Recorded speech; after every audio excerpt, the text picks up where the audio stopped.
huge production team behind them, a bunch of people working in the studio to show you all those fancy graphics and everything. It's so cool to watch. Just like from a production standpoint, as a video production nerd, I'm like, dang, they're doing some good work there. But they had some troubles in the first day. MilkiCow was on the main stream, and they put up a picture. And the Russian community said, hey, that's not MilkiCow. Like, I don't know who that is, but it's definitely not MilkiCow, can confirm. And so apparently they couldn't find a good picture for MilkiCow. So the next time he was on the A stream, they just had a black cow image, like it was like a who's that Pokemon with a cow as his photo next to whoever he was playing, Elaser or somebody. It was so funny. I loved it. Sadly, of course, we have no production people on the B stream to give us fun cow images for MilkiCow, but a very exciting player. Now, Steadfast, we've moved on now to Group D, our first two matches of the day in Group, our previous two matches in Group C, and now we're moving on to Group D. Steadfast, can you tell the people back home a little bit about what Group D looks like right now, and what the stakes are for either of these players if they win or lose? Well, Group D is, of course, the Serral group. Which means that first position is not guaranteed, but it's all but locked up. So you already have, one guaranteed loss for pretty much every player in the group. At least that's what it feels like. Nice little bunker at the natural. Yeah, but 3 probes is a good response, by the way, because it allows you to get some guaranteed shots if it comes to one side. And yeah, it's going to get denied. Very well done from Rail. But yeah, so you have Serral in that pretty much guaranteed first position. But now you have 4 players who are all at 2-1. Serral is at that 3-0, but yeah, 4 players at 2-1. And one of those players is in fact Rail. And what that means is that nice fake on the Adept right there. Yeah. And he moved it away, so the SCV thought it was safe to go back and try and build that bunker. But yeah, Rail, no. He's like, I'm not letting this get up. I want to mine my natural. But yeah, we have MilkiCow down at 0-3 and 0-6 on maps, but Rail at a very hotly contested 2-1. And yeah, he is tied up with Petit Drogo, Euthermal, and Stefano. And very similar map scores even. Yeah, I feel like this is going to be one of those groups that gets really, really ugly near day, because this is obviously day 4 for these players. Each player has 7 fights they'll do in their group, because it is of course round robin with 8 players, so you got 7 total matches, meaning that basically what you need to move on more or less is a 4-3 map score, give or take. So I think Group D is going to be one of the ugliest groups right now. They've got 2 players, as you said, sitting at that 0-3. It's Solier and MilkiCow at 0-3 right now. And yeah, 4 players tied up at 2-1, meaning it is just going to be a slugfest, because if you haven't been following DreamHack, the format is that there are 8-player groups, and the top 4 players are going to move on. The top 2 players go into the upper bracket, and players in 3rd and 4th spots in each group go into that lower bracket for basically a single elimination bracket. So really hotly contested 4 spots there, and as you said, Rail is going to be hunting. Pardon me, very, very tough for one of those spots. Oh, man, that Widowmine shot clearing out 2 of the Adepts, and the other one goes down. Nice defense there by MilkiCow. That could have been really ugly, Steadfast, with those SCVs. If they were clumped up, that could have been a lot of friendly fire. Woo! Close call. Yeah, it still was a little bit of friendly fire, but because of the Marines that were right there, they were able to clear out the Adepts so quickly. Yeah. And so they really only got, 2 SCVs. Meanwhile, on the other side of the map, you were looking at that Hellion earlier. It did get dropped down as Rail was focused on the other side, and MilkiCow was able to pick off 2 probes in response. So this is a pretty decent start. Keeps the energy low on those Phoenixes. Figures out that his opponent's going Phoenixes, and that's just that's Gucci. That's nice. Yeah, I love that Phoenix was parked over the top of the starport earlier, and he was like, "Oh, you want to build a Viking? Go on, I dare you. I double dog dare you." It's so good. But yeah, a really interesting opening here. A little bit of scrapes and scraps on both sides. It reminds me, I don't watch a lot of Ultimate Fighting or wrestling or anything. I'm a bit of a pacifist, so I try not to enjoy that kind of stuff because it's not my jam. But I do know that in the opening rounds of a boxing match or something, you always want to see a little bit of action, because I've from what I've seen in like rounds 1 and 2 of a fighting match or something, sometimes the players just kind of dance around each other a lot, sort of looking for an opening. And if they don't find it, a lot of people are like, very boring opening rounds, and just sort of wearing each other out. But it's nice to see both players getting a bit of a bloody nose, drawing a couple shots off at the beginning of this game. Now, Steadfast, we do see a very early Colossus out for Rail. How do you feel about a Protoss going for the very early Colossus against bio play for MilkiCow? Well, I talked about Skillous with his Phoenix Charge Lot build, but of course that is the adaptation of the ever-popular Phoenix Colossus play. And, I mean, there's a reason Phoenix Colossus has been in the meta for so long. It is just a really solid way to play. Now, you know, it does come down to force fields, to positioning, to a lot of stuff, but it gives you a solid backbone for your army. And, well, we'll have to see if MilkiCow is going to be able to get anything done with this 3 racks here. This is, of course, a similar build to what we saw from Koss, very standard in the meta.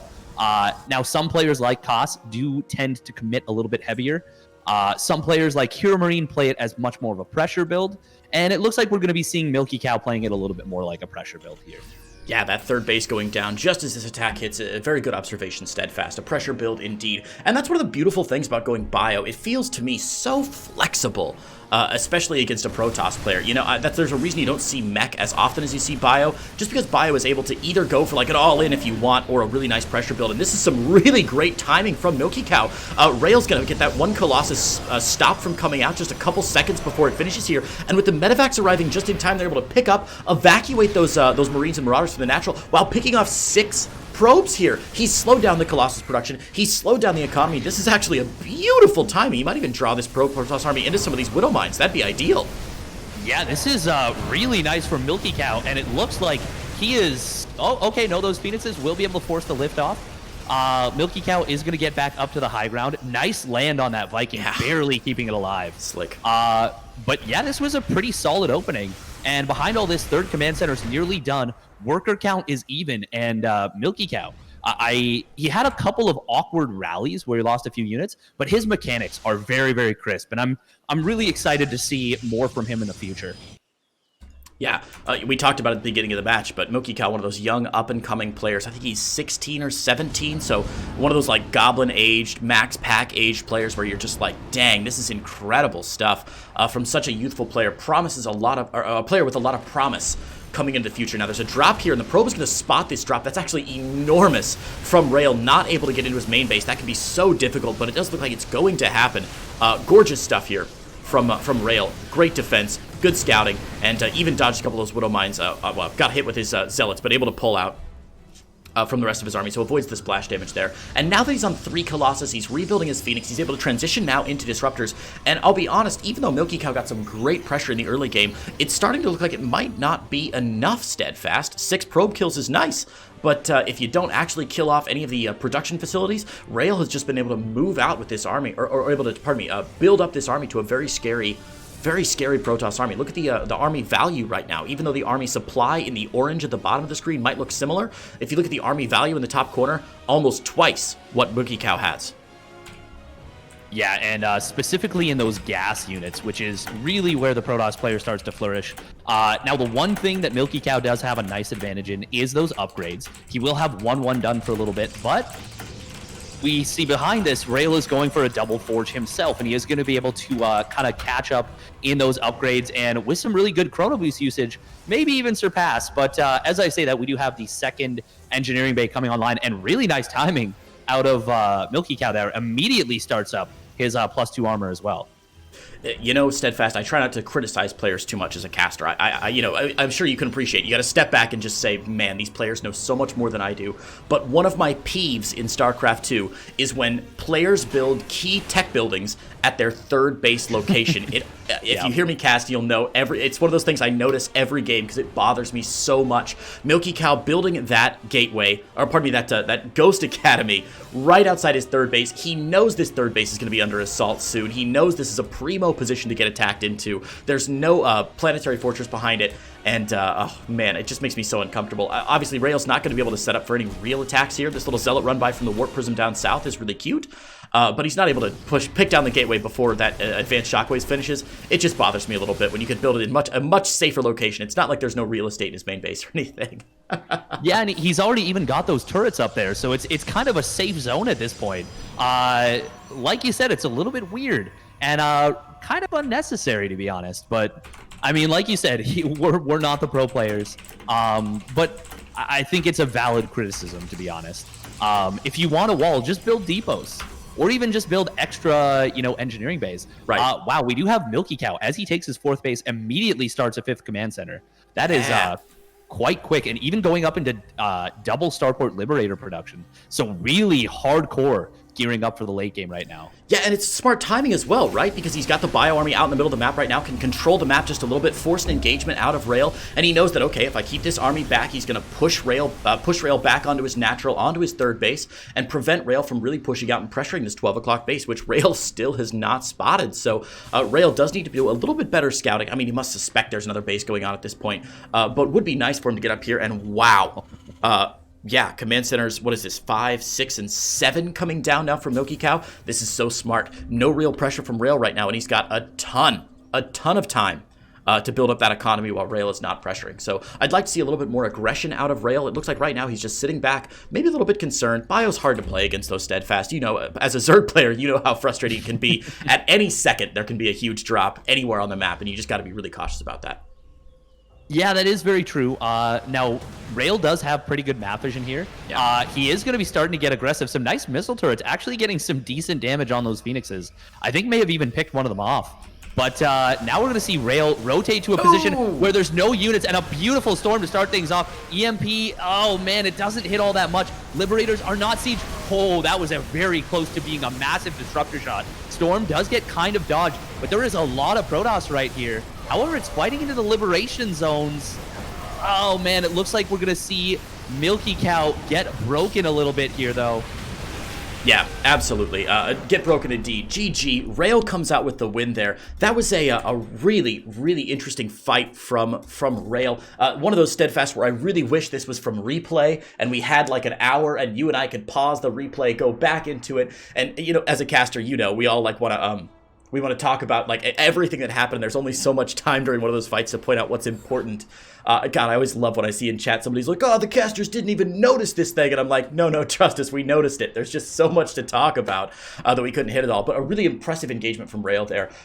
He had a good concave for starters. And even though he fought underneath the Liberators, he did a really nice job of target firing the medevacs down. He did a really great job of capitalizing on those storms and focus firing the units that were weakened from the storm initially. That's something, one of my peeves with Protoss players sometimes is when you'll see a big storm go down and then they'll focus fire like a different flank of the army and you're like, no, the Marines still do as much damage when they're injured as they do at full health. You got to clear them out. But overall, a really nice engagement from Rail, just capitalizing on a much larger army value there and a much more technically complex army. So a tough position for MilkiCow to find himself in, and he's got a deep hole to pull himself out here for game number 2. Steadfast, MilkiCow has yet to win a map in the EU DreamHack, and even though he still wins some prize money and some EPT points, if he does take last place in his group, each one of these map wins, or match wins, remember guys, is an additional $125 in his pocket, so even if you don't make it out, you're still really hoping to win a series or two just for that extra couple $100. I mean,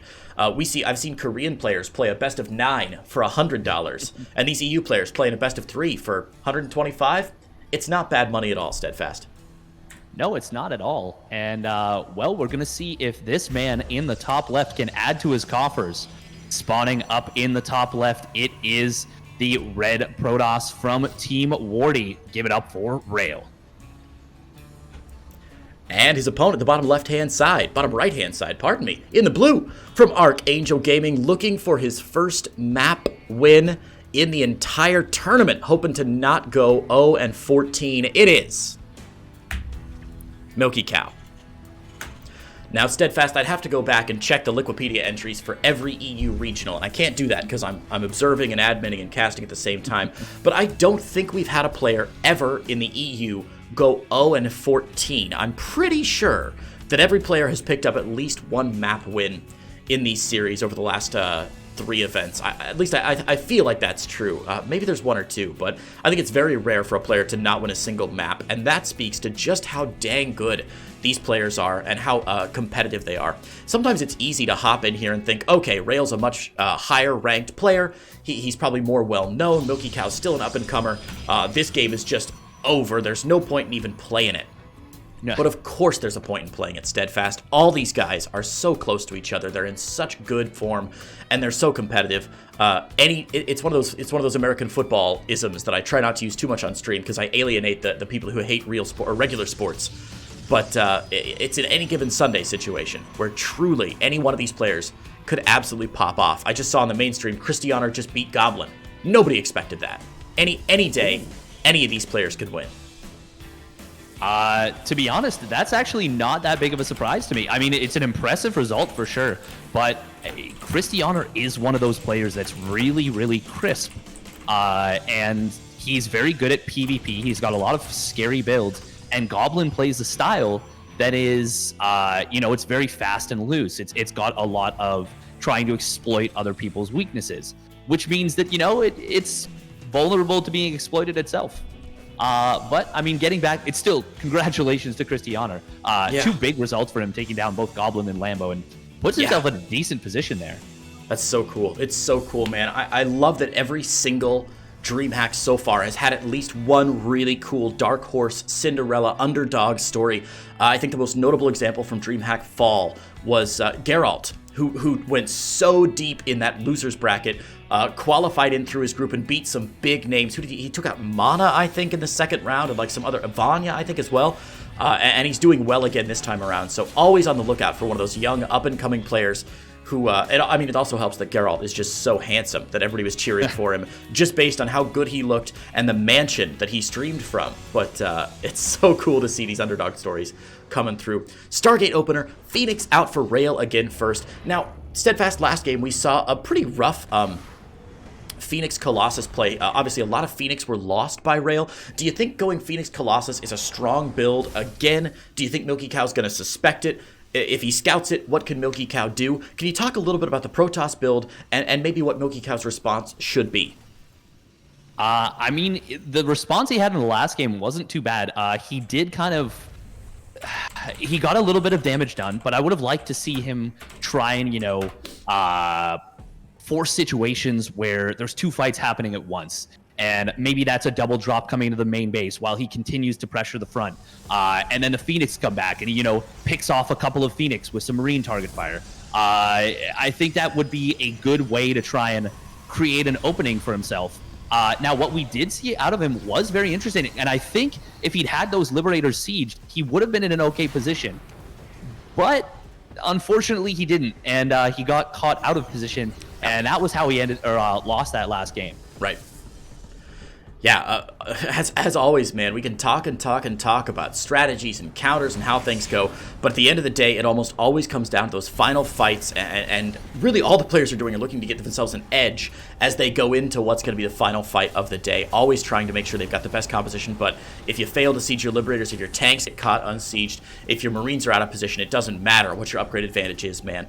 So many little things that just go into a hugely complex final engagement. Now, MilkiCow going for one engineering bay again. He should start +1 pretty quickly here, but this looks a lot like last game, where it looks like maybe he's just going to go up to +1, try and put some +1 pressure on, and then if the game goes longer than that, drop the second engineering bay, drop the armory, and go for the +2/+2. I like that MilkiCow's trying to be a little bit more aggressive. Oh, nice snipe on the Observer.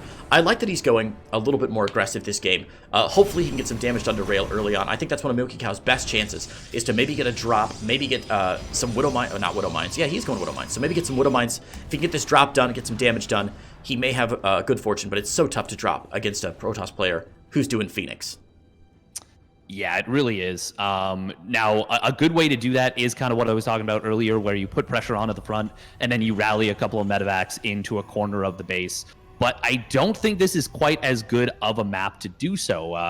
If you can bait an army to the front of the Protoss third base and then drop into the main, it's not too bad. It's not too bad. It is a little bit of time to get back up there. But of course, Colossus can walk up that ledge. Yes. They can walk up that. And I believe they should be able to walk over that pylon too. I think so.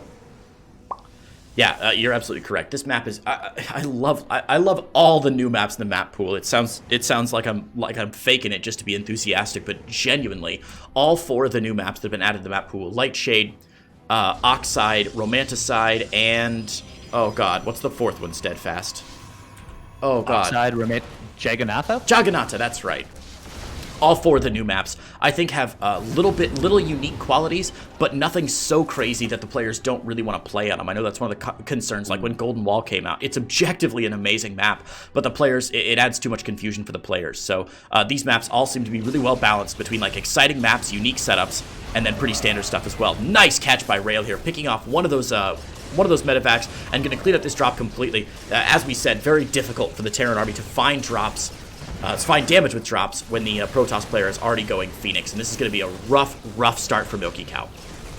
Yeah, even going to lose that Viking, which was acting kind of as a mobile turret. And Rail, ooh, nice Widowmine shot, will still go off, gets one of those Phoenixes, but the lifts on the other 2 Widowmines are just devastating. And Rail, he's going to force a bit of an SCV pull right here to try and deal with this. Now, I do feel like it's a little bit of an overcommitment from the Protoss player, but as long as he, stays and keeps his distance, I think this is okay for him. What are your thoughts? What do you think we should see out of Rail moving forward here? Yeah, that's a really interesting question here. Rail is going to retreat, and I think that's the right move. He was, as I agree with you, I think he was a little bit overextended there, and MilkiCow overreacted a little bit. So really fortunate for Rail. MilkiCow could have just retreated back into the safety of his tanks back home. He's only got, what, 1 tank, 2 tanks out? 1 tank out, but could have at least gotten some damage onto those tanks. But as it is, Rail's going to be in position to respond to this drop. 5 probes do go down, but we're seeing exactly what you talked about earlier, Steadfast. He's going to drop at the 3rd base, pick up, go straight into the main, and MilkiCow actually going to find a fair amount of damage here. Luckily, the Phoenix are in to drive this back. The medevacs will go down. This will be dealt with eventually, but still a nice, annoying drop, and most importantly, it's going to keep Rail back home. MilkiCow has now seen the Phoenix Colossus danger, and he's in that weird position as a Terran player that you often find Protoss players in, where he's just trying to buy himself a ton of time to get as many rounds of Marines out as he can. So I think Rail made the right call retreating back home, as we saw it play out there. But yeah, I agree with your initial assessment there, Steadfast. I think he overextended a little bit coming up to this pressure outside the 3rd base for MilkiCow. All said and done, though, Rail's got a 4th base on the way. He finds himself in a really solid position economically and militarily.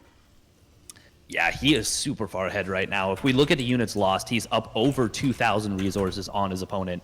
And, well, the only thing similar to last game was the upgrades. And once again, that double forge is already ticking away. We've got heavy chrono boost usage going into it. And by the time 1-1 is done for MilkiCow, we're going to be seeing 1-1 from Rail almost finishing up as well. Yeah, and PvT upgrades matter so much, man. Because especially with these builds, because there are no spells going down, right? There's there's some disruptor shots, but generally speaking, it's just all like DPS units that are hugely affected by both armor and attack upgrades. And with a huge bioforce in the ground and plenty of gateway units in the ground for Rail, these upgrades are going to matter immensely. Now, this +1 timing is actually really impressive for MilkiCow. If he engages here, there's still, as you can see on the side, 10 seconds before before Rail's going to have his own upgrades. Disruptor Ball doesn't get anything done. The Disruptor does get picked off here, and the Widowmine's going to get dragged onto the army. No, the Widowmine's actually doing a lot of damage on the Zealots here, but the Phoenix have arrived, and they're going to pick up some of these units. Another good engagement for Rail there, even though MilkiCow had a really nice, short timing that he could have made that work. Yeah, and now 1-1 is done. There is no answer to these Colossus with their extended thermal lance, and I think that is just going to be too much for MilkiCow to deal with. SCVs are going to get pulled. Nice lifts on one of those tanks and some Marauders. GG